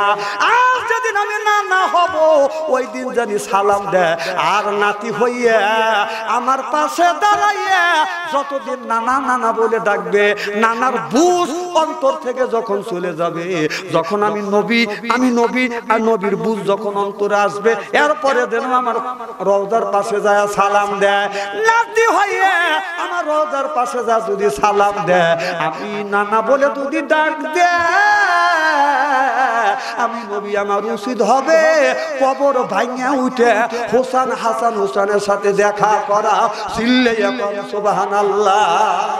এবার হযরত আবু বকর সিদ্দিক হাসানে এক হাত দিয়ে ধরছে, হোসাইনকে আর এক হাত দিয়ে ধরিয়া আলীর কাছে বলতেছে, আলী রে, ওমর যেটা মন্তব্য করেছে এইটাই সত্য, তবে তোমার দুই বেটাকে ফাঁকে নিয়ে যাও, যতদিন নবী হিসেবে না মানবে তার আগে যেন ওই রওজা মুবারক দেখায়ও না।